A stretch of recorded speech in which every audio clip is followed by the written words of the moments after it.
Hello, and welcome back to my channel, Civil War Reports. As I mentioned in the first episode, Civil War Reports is going to look not only at the battles of the American Civil War, but also at the causes and the events that led up to the American Civil War.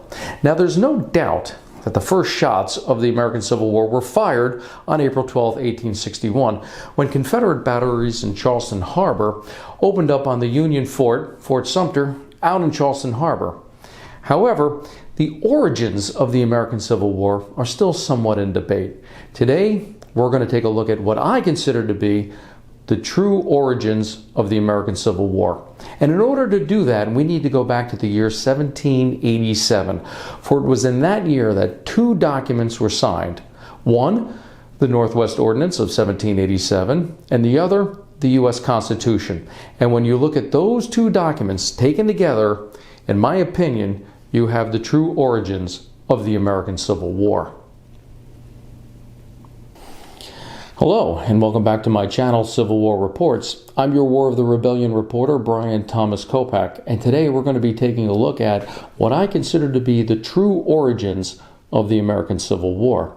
And in order to do that, we need to take a look at two documents that were signed in that year. First, we're going to take a look at the Northwest Ordinance of 1787. This was enacted under the central government, working under a document known as the Articles of Confederation. Now, what were the Articles of Confederation? Well, it was a document that created the first central government for the United States of America.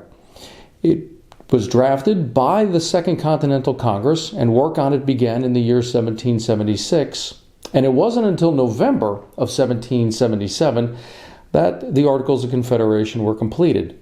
But it would take another almost 3.5 years before the Articles were even ratified by the Second Continental Congress.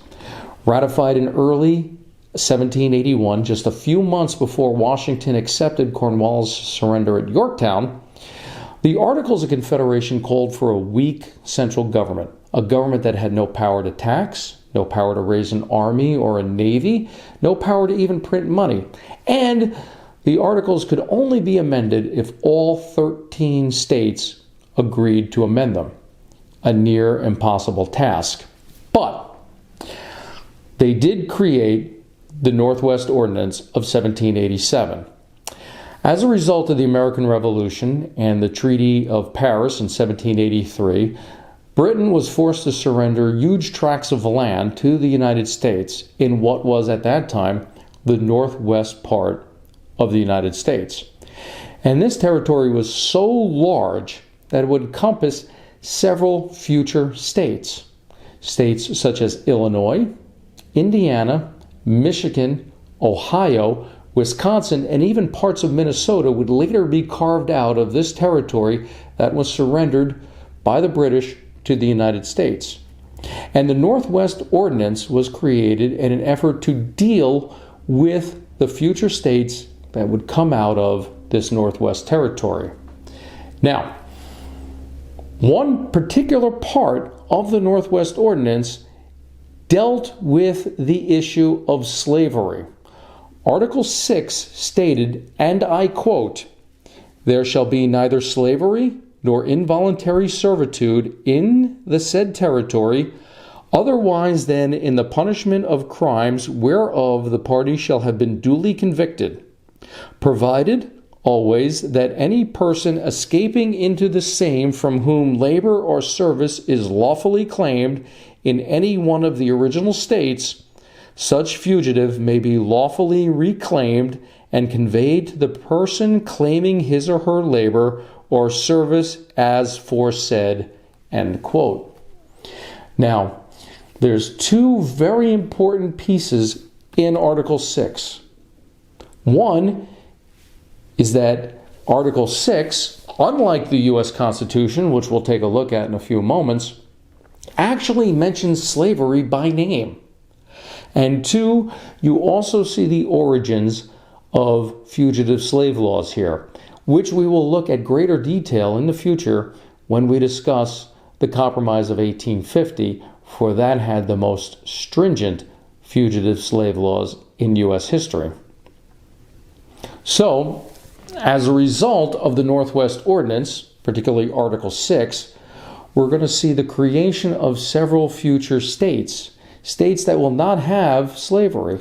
And that will become a major issue down the road as North and South try to keep a balance of power in Congress between both slave and free states. And also, again, what we see here is the origins of fugitive slave laws that will come into play several years later in 1850. And that concludes Part 1 of Episode 2, Origins of the American Civil War. Part 1, we looked at the Northwest Ordinance of 1787.